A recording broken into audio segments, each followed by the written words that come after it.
Assalamualaikum warahmatullahi wabarakatuh.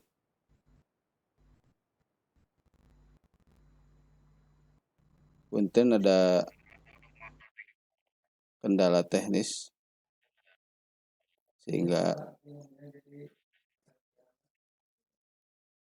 sehingga agak terlambat sebentar. Mohon maaf.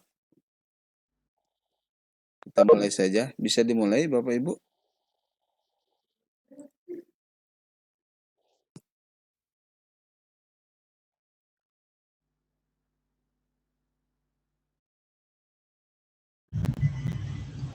Cek, cek. Pak Wawan? Halo, halo, kadangu suara Abi, Pak Willy. Kadangu. Mangga Pak Wawan Iya. moderatori dimulai. Mangga. Ya, baik. Bismillahirrahmanirrahim. Assalamualaikum warahmatullahi wabarakatuh. Waalaikumsalam warahmatullahi. Alhamdulillah assala rasulahu bil huda wa dinil haqq wa yuzhira wa ala dini kulli apabila syahida. Asyhadu an la ilaha illallah syahadana wa rasulullah. Allahumma shalli ala Muhammad wa ala Muhammad. Baik, pada saya teh moderator atau host, Pak? Moderator. Berarti hostnya siapa, Bu? Ada Kang Jalal ada enggak? Ada. Pak Jalal udah masuk nih teh Pak Jalal? Ada. Keluar lagi tadi teh Pak Jalal teh. Iya, ada kendala teknis tapi sedang masuk ini.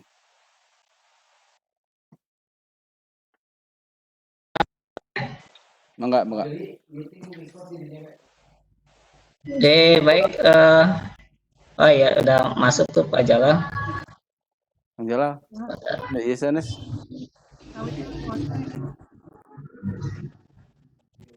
Recorder. In progress. Mangga Pak Wawan, langsung aja.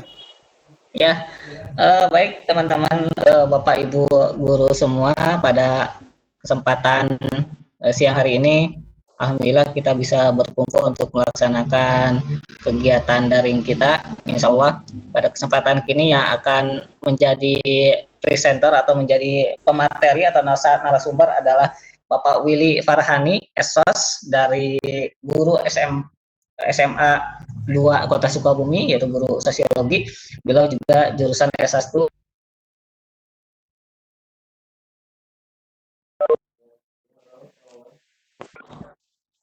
Pada Bapak Willy, saya persilakan karena waktu sudah menunjukkan pukul 1:30. Ya. Pada Bapak Willy dipersilakan, enggak? Bismillahirrahmanirrahim. Assalamualaikum warahmatullahi wabarakatuh. Waalaikumsalam warahmatullahi wabarakatuh. Alhamdulillahirabbil alamin, puji serta syukur dapat jatuh kepada Allah Subhanahu wa taala. Salawat serta salam semoga tetap tercurah kepada Nabi Muhammad sallallahu alaihi wasallam, petunjuk jalan kebenaran kita semuanya. Alhamdulillah pada kesempatan ini saya bisa bertemu walaupun tidak secara langsung dengan ibu bapak yang hebat, partner seperjuangan, sehingga pada kesempatan ini saya mengumpulkan seluruh keberanian yang ada dan tersisa dalam diri saya untuk menyampaikan materi. Mungkin materi ini sebenarnya sederhana, tapi untuk pengamalannya bukan lagi sederhana, tapi mungkin harus kita amalkan dalam sepanjang umur kita.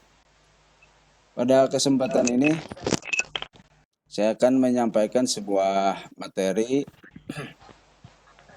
Ini judulnya sharing saja Ibu Bapak ya. Jadi Ibu Bapak nanti bisa sharing. Bukan berarti saya lebih paham atau lebih memahami, lebih menguasai, tapi hanya sekedar sharing. Ada sebuah materi yang ingin saya sampaikan pada kesempatan ini, yaitu sosialisasi dalam pembentukan kepribadian anak. Kajian psikososial religius, ini biar keren aja kalimat ini, biar kelihatan intelek gitu ya. Jadi ada 3 unsur yang ingin saya sampaikan mengenai kepribadian anak dari 3 perspektif, yaitu psikologi, sosiologi, dan religius.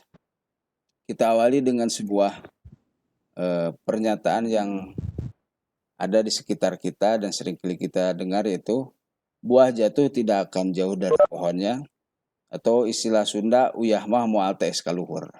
Dari dua istilah ini yang terbersit dalam pikiran kita adalah bahwa seorang anak atau seseorang terbentuk bukan karena dirinya sendiri, bukan karena apa adanya atau taken for granted, tapi seorang anak menjadi dirinya dengan sebuah proses yang tidak terlepas dari lingkungannya, terutama keluarganya. Saya awali dengan sebuah ayat, karena di belakangnya tadi ada kata religius.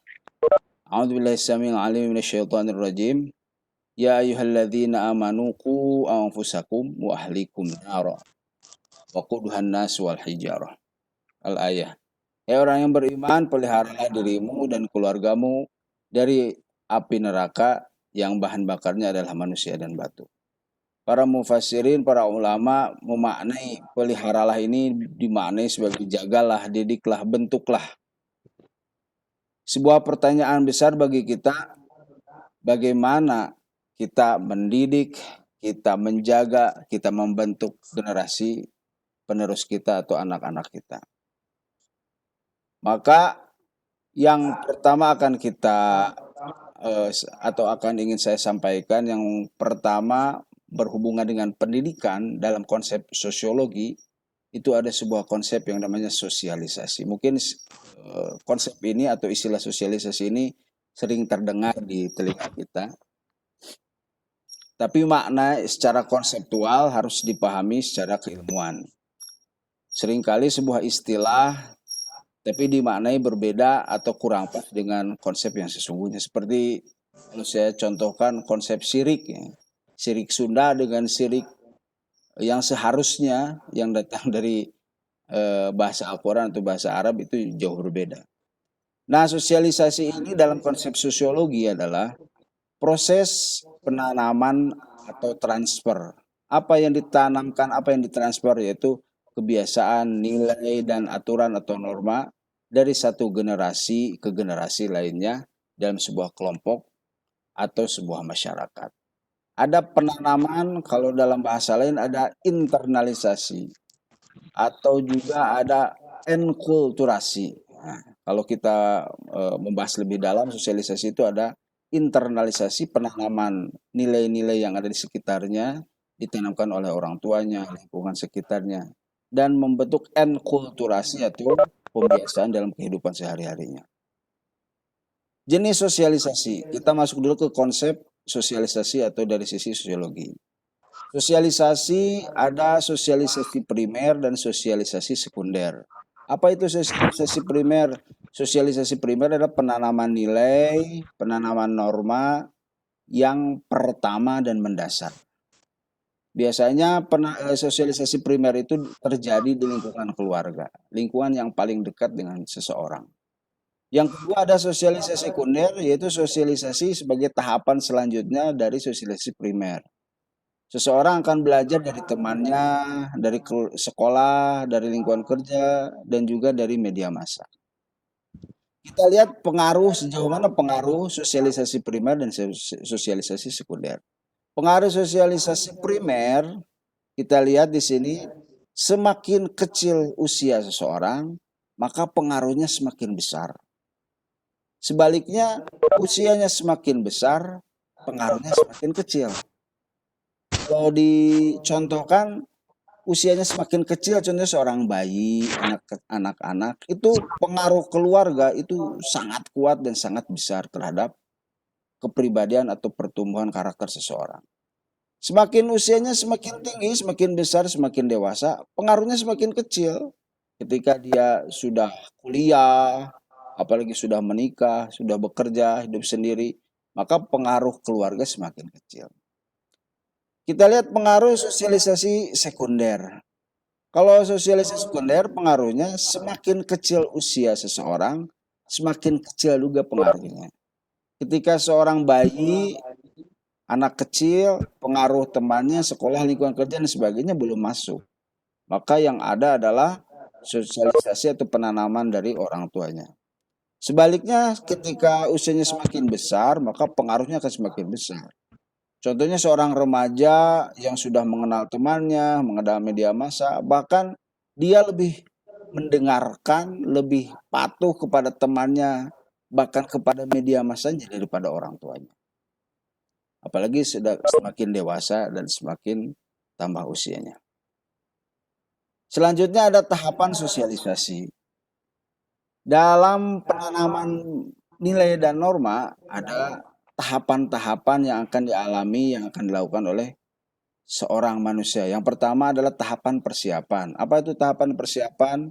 Atau disebut preparatory stage, yaitu tahapan di mana seseorang baru belajar kepada hal-hal yang mendasar dalam hidupnya. Seperti halnya belajar jalan, belajar makan, belajar berbicara. Pada tahapan ini nilai dan norma aturan belum bisa disampaikan kepada seseorang. Contohnya ketika seseorang anak belajar berbicara, belum bisa kita menanamkan nilai bagaimana berbicara yang baik gitu. Bagaimana tata krama makan. Makan saja belum bisa. Nah, ini disebut tahapan persiapan. Selanjutnya ada tahapan meniru atau play stage. Ketika seorang anak sudah bisa melakukan hal-hal yang mendasar tadi, sudah berjalan dengan baik, berbicara dengan baik, maka dia akan meniru. Siapa yang dia tiru? Yaitu significant other. Orang lain yang berpengaruh pada dirinya, yaitu orang-orang yang di sekitarnya, keluarga, lingkungan yang ada di sekitarnya ya, terutama yang sering kali dia lihat dan dia dengar suaranya maupun fisiknya. Maka tahapan meniru ini saya misalkan seperti spons, seperti latar belakang gambar di sini. Spons itu akan menyerap apapun yang ada di sekitarnya. Dia di sekitarnya ada air bersih, air putih, dia akan serap. Di sekitarnya ada air susu, dia akan serap. Bahkan air kotor, air comberan pun dia akan serap. Tidak peduli itu baik, tidak baik, dia belum paham tentang baik atau tidak baik, pantas atau tidak pantas. Maka tahapan selanjutnya, seseorang akan menaik menjadi tahapan siap bertindak atau game stage, yaitu di mana seseorang mulai memahami nilai dan norma. Dia memahami peran yang seharusnya dilakukan oleh dirinya. Pada tahapan ini seringkali digambarkan sebagai seorang remaja. Tapi tahapan ini juga seseorang masih meniru. Meniru yang ada di sekitarnya, mungkin media massa, mungkin teman-temannya. Tapi dia sudah tahu mana yang pantas, tidak pantas untuk dirinya, mana yang baik atau tidak baik untuk dirinya. Dan tahapan terakhir itu tahapan penerimaan nilai norma kolektif atau generalized other stage. Yaitu ketika seorang menginjak dewasa, dia sudah paham betul apa yang harus dia lakukan, tidak harus diperintah, tidak harus diberikan sanksi dan sebagainya, dia sudah melakukan itu dengan sendirinya karena dia tahu apa yang harus dilakukan dalam hidupnya. Sekarang apa itu konsep kepribadian? Kepribadian itu sekumpulan kebiasaan, sikap, sifat, dan ide-ide dari seorang individu yang berpola. Berpola itu terus-menerus dilakukan, rutinitas itu namanya pola. Dan berkaitan secara eksternal dengan peran dan status, secara internal itu motivasi dan tujuan pribadi serta berbagai aspek kedirian lainnya. Jadi kepribadian itu semacam akumulasi dari apa yang ada dalam diri seseorang yang tampak dalam kehidupan sehari-hari. Atau ada juga yang mendefinisikan kepribadian adalah perilaku atau kebiasaan yang sering muncul dari diri seseorang. Nah, itu kepribadian seseorang tidak ada dengan sendirinya. Ada tahapan-tahapan, ada proses di mana kepribadian itu bisa terbentuk. Maka saya mengambil teori yang mungkin sangat populer ya bagi ibu bapak yang belajar ilmu-ilmu sosial, sangat familiar dengan Sigmund Freud ya, tokoh psikoanalisa dari Prancis. Dia memahami bahwa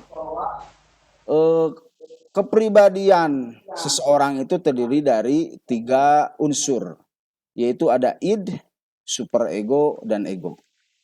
Apa itu id dan superego serta ego? Nah, Id adalah insting, kenikmatan, tidak realistis, dan berada di bawah kesadaran. Superego adalah hasil sosialisasi, idealis, moralis, yang berada di antara sadar dan di bawah sadar. Sedangkan ego adalah eksekutif atau yang melakukan tindakan eksekusi. Ya. Dia realistis dan betul-betul dalam keadaan sadar. Kalau saya asosiasikan atau contohkan yang sederhana, id itu insting yang bawa dari sejak lahir. Setiap orang pasti akan mencari kenikmatan. Ada yang menjelaskan bahwa manusia itu adalah makhluk pencari kenikmatan. Karena dalam diri manusia itu sudah terwujud dorongan-dorongan instinktif. Ya. Kalau lelah dia ngantuk, ya. Kalau setelah makan gitu ya, kecapean, itu adalah dorongan-dorongan ini. Di sisi lain ada superego. Superego adalah akumulatif dari hasil penanaman nilai dan norma yang ada di sekitarnya. Penanaman nilai dari orang tua, penanaman nilai dan norma dari lingkungan, kedisiplinan lingkungan dan sebagainya, itu tertampung dalam superego. Sehingga kalau saya contohkan subuh-subuh ngariring hujan, nah gitu ya. Ada suara aki-aki mengumandangkan adan, maka si ini akan berbisik untuk kembali menarik selimut dan melanjutkan mimpinya. Gitu. Tapi sebaliknya superego yang sudah ditanamkan nilai-nilai agama dan sebagainya itu menarik-narik untuk mengambil air wudhu. Maka id dan superego itu tarik-menarik yang sangat kencang. Siapa yang mengambil keputusan dari konflik antara id dan superego? Yaitu si ego ini. Nah, ego adalah eksekutif. Dia yang melaksanakan dorongan-dorongan dari id dan superego. Mana yang berhasil unggul dalam konflik ini? Maka si ego ini akan mengambil tindakan sesuai dengan kebiasaan, sesuai dengan pembiasaan di keluarga, pembiasaan di lingkungannya. Maka luar biasa pentingnya sosialisasi, pentingnya penanaman nilai untuk memperkuat si ego dalam mengambil keputusan. Itu konsep kepribadian dan sosialisasi. Selanjutnya saya kembali ke sisi religiusnya. Saya bacakan sebuah ayat. A'udzubillahi Ya ayyuhalladzina amanu taqullah wa tanzur nafsum ma qaddamat lighad wattaqullaha innallaha khabirum bima ta'malun.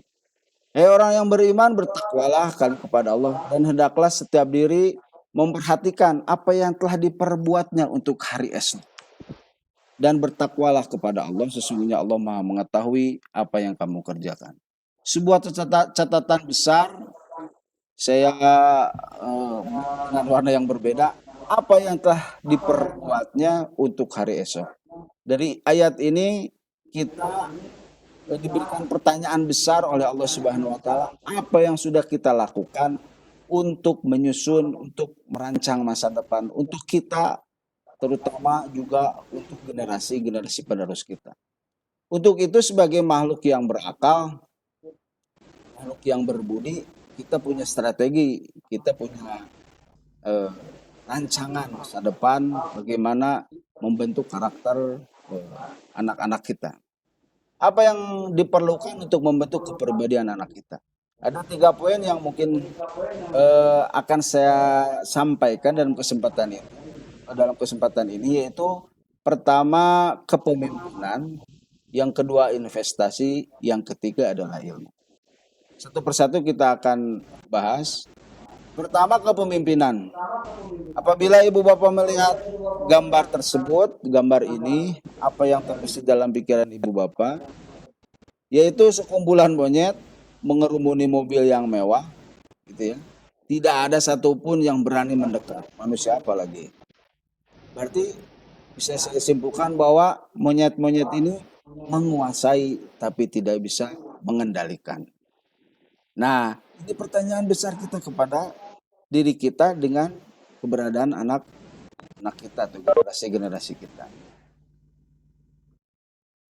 Nah, yaitu dalam kepemimpinan kita dibutuhkan keteladanan, ya, dibutuhkan contoh, dibutuhkan visi misi yang visi misi yang bisa menjadikan anak atau keturunan-keturunan kita punya komitmen bersama. Kita menjadi contoh teladan yang baik. Yang kedua ada investasi materi. Investasi materi bisa berupa sekolah, kita masukkan keturunan-keturunan anak kita ke sekolah yang baik, atau kursus, atau dibelikan buku-buku yang bermanfaat, atau investasi materi kita dalam bentuk-bentuk yang lain. Yang ketiga ada investasi waktu tentunya. Ada sebuah riset yang menjelaskan bahwa 0 sampai 18 tahun itu seorang anak membutuhkan 80% kehadiran orang tuanya. Yang terjadi seringkali kita berkumpul bersama-sama, tapi justru bersama-sama dalam sendiri atau sendiri bersama-sama. Itu dampak dari teknologi, ya. Sendiri bersama-sama atau bersama-sama sendiri. Sehingga seringkali kita dengan dari quality time itu memaknai bahwa nggak apa-apa, nggak sering juga. Padahal quality time itu bermakna sejauh mana pengaruh kehadiran kita kepada keturunan kita. Seringkali terjadi bersama tapi tidak komunikasi, bertemu tapi tidak interaksi, menasehati tapi tidak masuk ke hati. Ini harus jadi pertanyaan besar bagi kita semua. Maka dibutuhkan B3 ya, dalam investasi ini, yaitu bicara, bermain, dan belajar sebagai bentuk investasi waktu di tengah-tengah kesibukan kita dalam meraih obsesi, meraih hal-hal duniawi dan sebagainya. Yang terakhir adalah ilmu.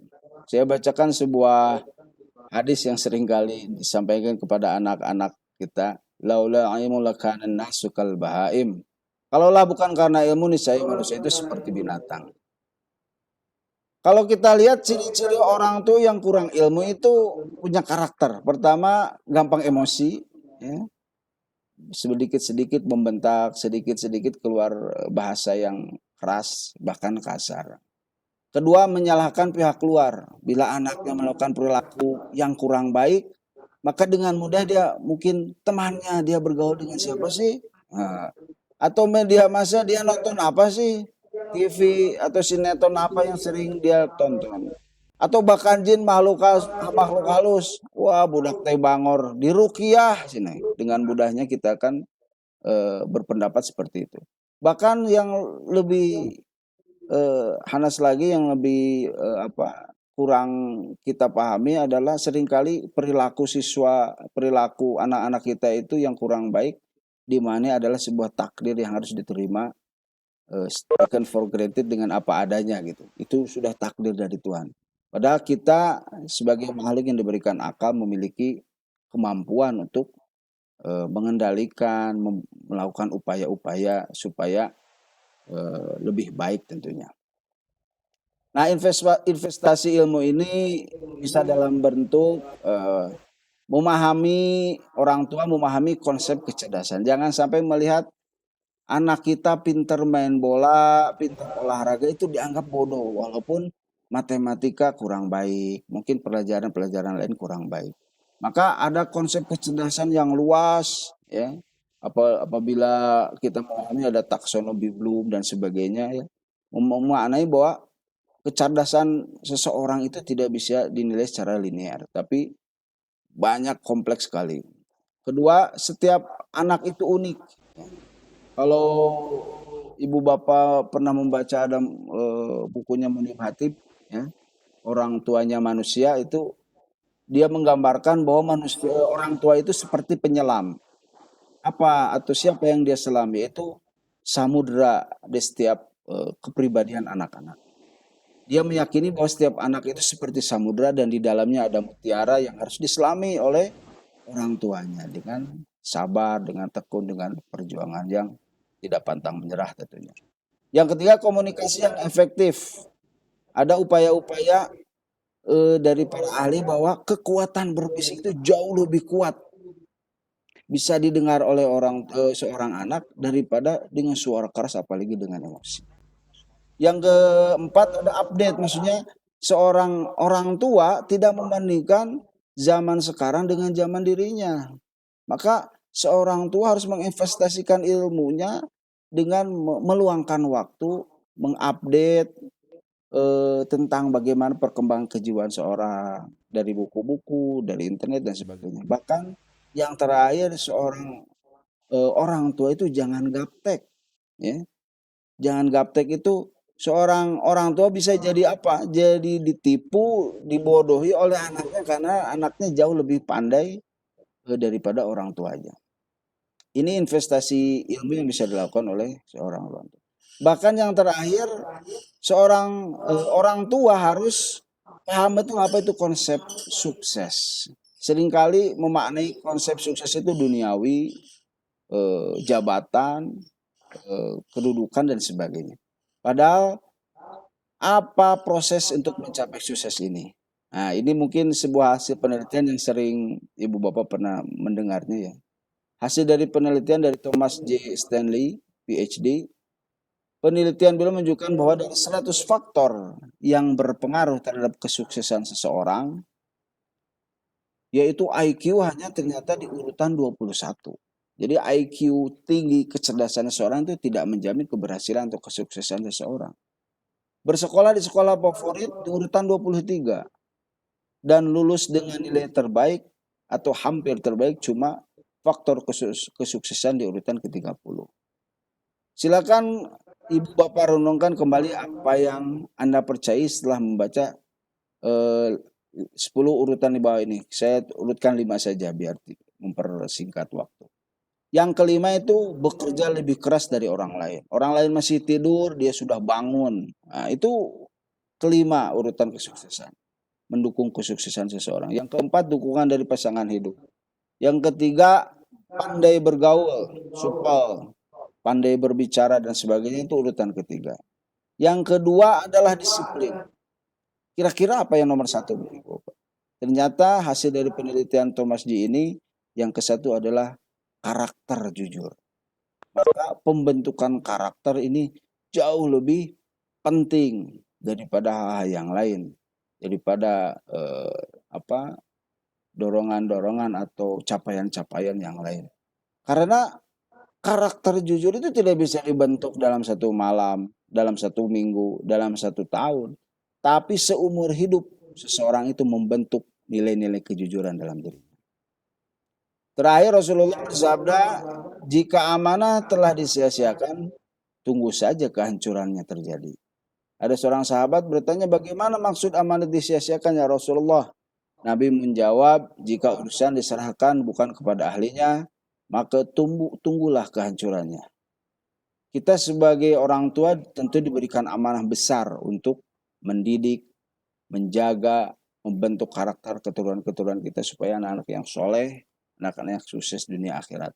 Maka jangan sampai anak-anak kita itu kita asuh menjadi orang-orang yang salah karena kitanya salah mengasuh atau kita tidak menjadi ahlinya dalam bidang itu.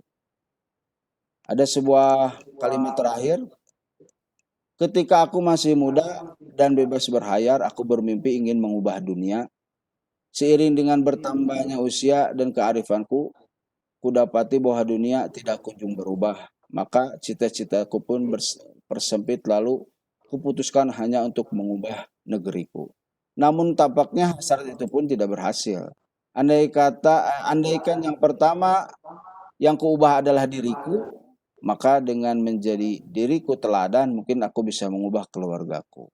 Lalu berkat inspirasi dan dorongan mereka bisa jadi aku pun mampu memperbaiki negeriku. Kemudian siapa tahu aku bahkan bisa mengubah dunia. Jadi pusat dari sebuah perubahan itu bukan orang lain, bukan negara, bukan pejabat dan sebagainya, tapi terpusat pada diri kita sendiri. Mungkin demikian yang bisa saya sampaikan. Mohon maaf bila banyak kekurangan. Mudah-mudahan jantan ilmu yang bisa kita amalkan bersama-sama. Saya juga masih belajar dan mengamalkan konsep-konsep ini. Saya tunggu sharingnya dari Bapak Ibu hebat semuanya. Terima kasih. Mangga Pak Wawan. Assalamualaikum warahmatullahi wabarakatuh. Halo Pak Wawan, masih ada di situ Pak Ya, Wawan? baik. Jazakallah Silakan. kepada Pak Willy yang sudah memberikan materinya yang luar biasa. Nih salah fokus nih, lihat gambar terakhir Pak, keren. Baik, mungkin bagi para peserta yang ingin berdiskusi, bagi yang mau bertanya ataupun mau menambahkan, dipersilahkan. Ini ada yang komen dari Bapak Kepala Sekolah katanya. Suaranya bagus, konten materinya mantap, pematerinya hebat. Waduh. Turun Pak Willy. Alhamdulillah. Terima kasih. Kemudian Ibu Nia juga, ya keren, haturun ilmunya. Insya Allah. Mungkin dari yang lain, jika ada yang mau bertanya atau menambahkan, dipersilahkan.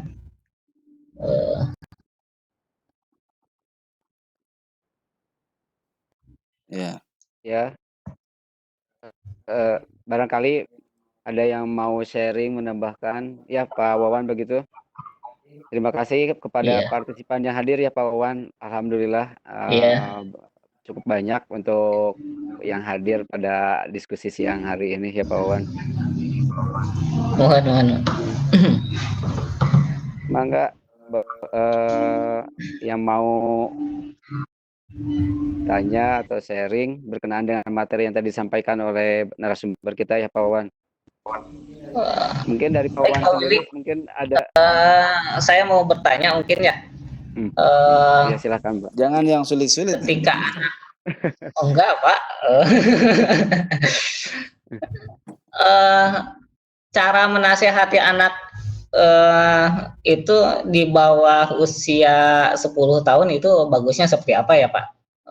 Karena saya juga punya anak, ini teh kadang ketika anak berbuat salah, kadang saya mungkin salah mengingatkan, akhirnya jadi ini juga, jadi nggak berefek juga nasihatnya gitu.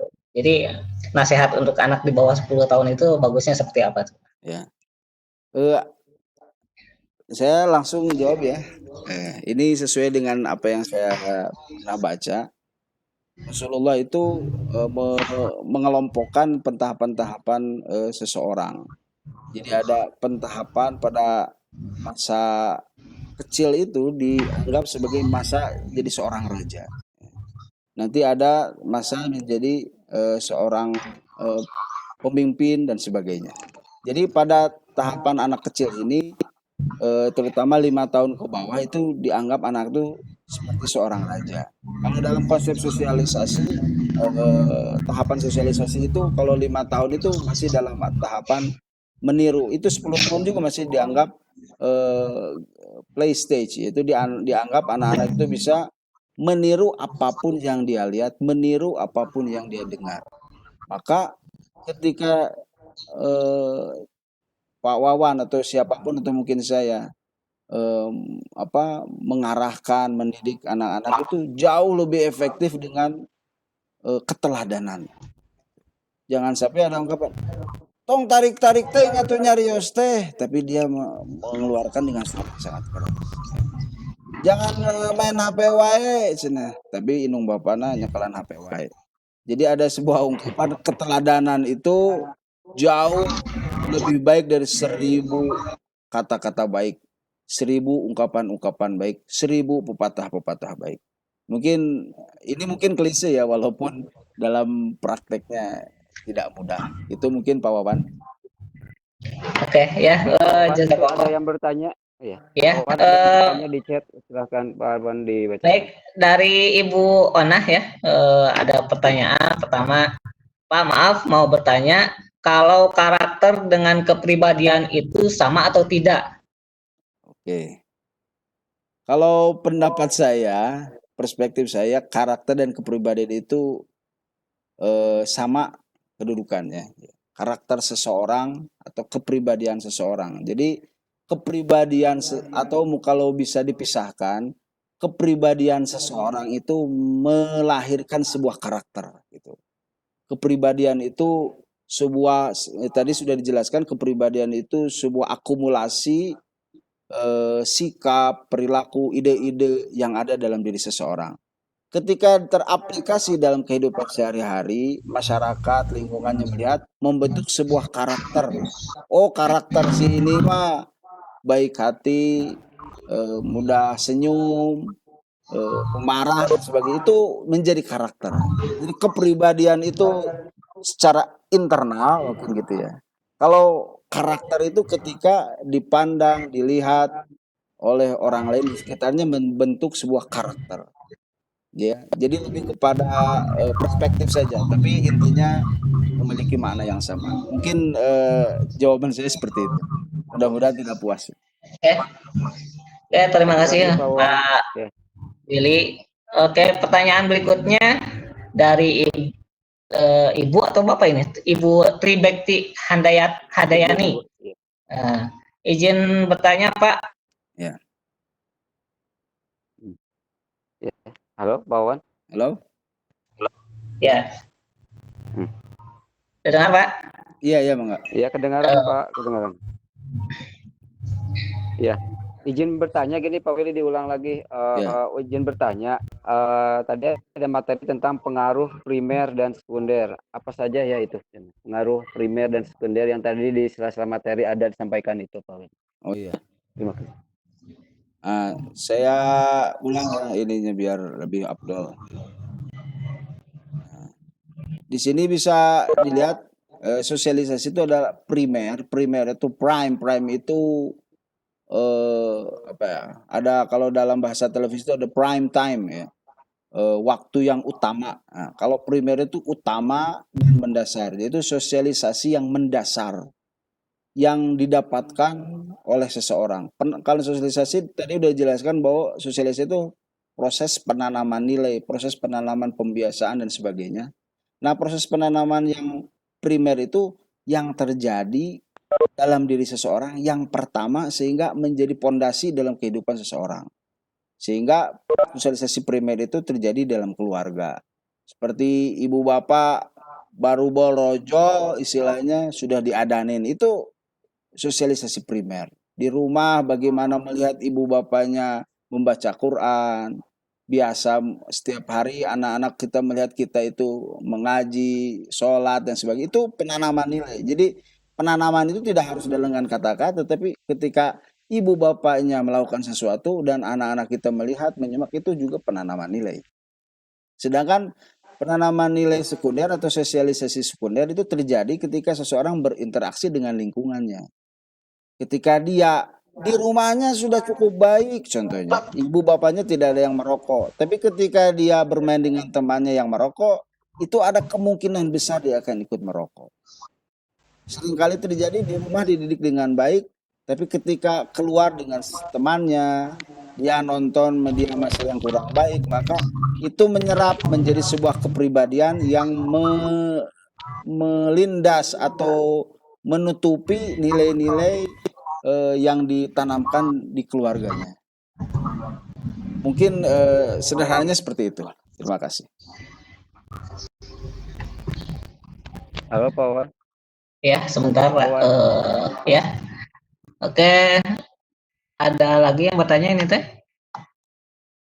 Saya agak kelihatan. Sebentar.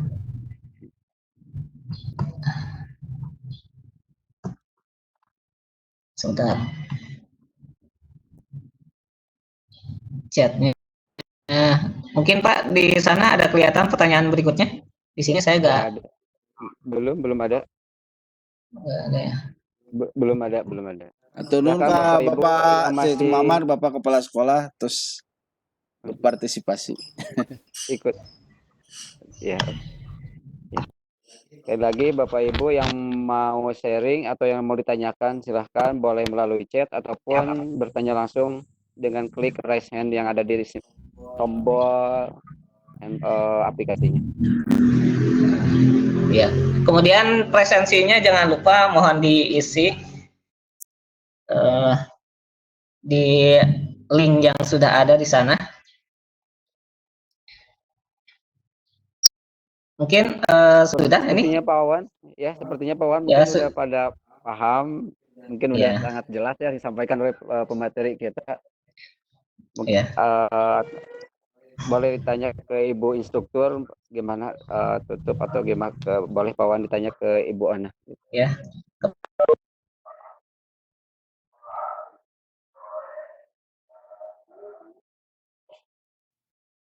Barangkali Ibu instruktur mau bertanya juga.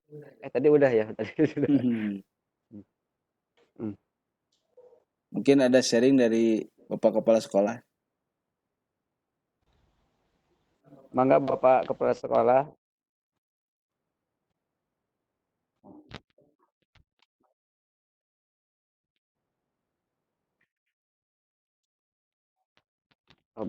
Ini udah. Pak Wil di on kan itu mic-nya. Udah. Tadi belum. Oh iya. Nah udah.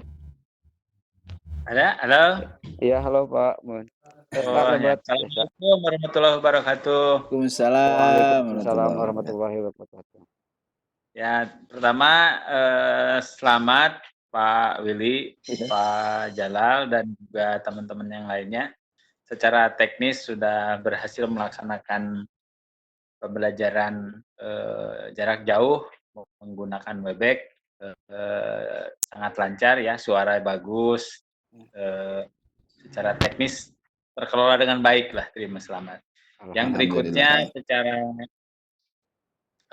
materi ini luar biasa ya, yang disampaikan oleh Pak Willy itu karena sangat aktual dengan permasalahan kita saat ini, permasalahan tentang bagaimana kita mendidik anak khususnya, termasuk juga mendidik murid-murid kita. Tadi juga berbicara tentang teori kecerdasan, bagaimana peran orang tua. Jadi ini materinya yang sangat bagus dan juga didukung oleh teori-teori.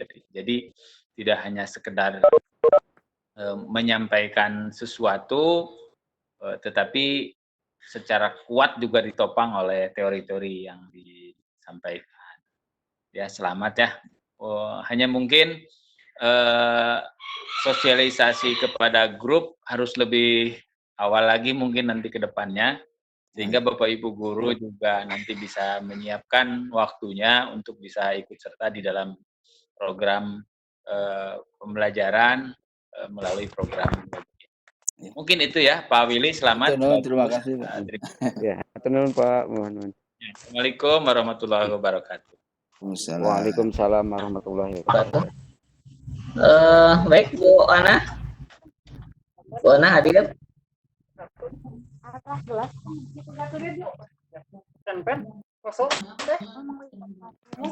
Oh Ibu Ana, halo. Halo, assalamualaikum Bu Ana. Sepertinya ada kendala untuk ini Pak Wawan, untuk Ibu Ana. Mungkin ditutup saja atau ya cukupkan dulu saja. Ya, baik, karena waktu sudah menunjukkan pukul 14:11, mungkin kita cukupkan saja pertemuan kita pada kesempatan ini. Kepada Bapak Willy, saya ucapkan terima kasih, jazakallah, atas materi yang diberikan. Beliau ini kalau di luar terkenal sebagai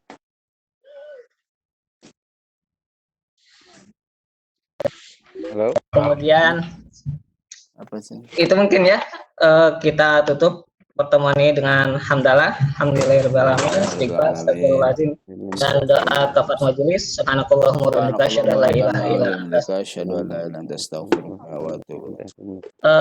kemudian untuk selanjutnya nanti jam 2:30 insya Allah kita akan melanjutkan dengan materi kemuliaan Ramadan. Mudah-mudahan semuanya bisa hadir di materi berikutnya jam 2:30. Sekian dari saya. Sekian. Assalamualaikum warahmatullahi wabarakatuh. Waalaikumsalam warahmatullahi wabarakatuh. Ya, terima kasih kepada Bapak Wawan yang sudah memimpin kegiatan diskusi pada siang atau menuju sore hari ini. Alhamdulillah kegiatan dari mulai awal sampai akhir berjalan dengan lancar. Sebelum meeting online ini saya tutup, saya ucapkan terima kasih kepada peserta partisipan yang telah berkenan hadir untuk ikut partisipasi untuk mengikuti kegiatan diskusi sore hari ini, terutama untuk Bapak Kepala Sekolah dan juga Ibu Instruktur Ibu Ana Sona yang sudah berkenan meluangkan waktunya untuk mengikuti kegiatan diskusi sore hari ini. Baiklah Bapak Ibu guru semuanya, Bapak Ibu partisipan semuanya, peserta semuanya, kita tutup saja untuk kegiatan diskusi hari ini dengan pembacaan Alhamdulillah bersama-sama. Alhamdulillahirobbilalamin. Ya. Wabillahi taufiq wal hidayah. Wassalamualaikum warahmatullahi wabarakatuh. Waalaikumsalam warahmatullahi wabarakatuh.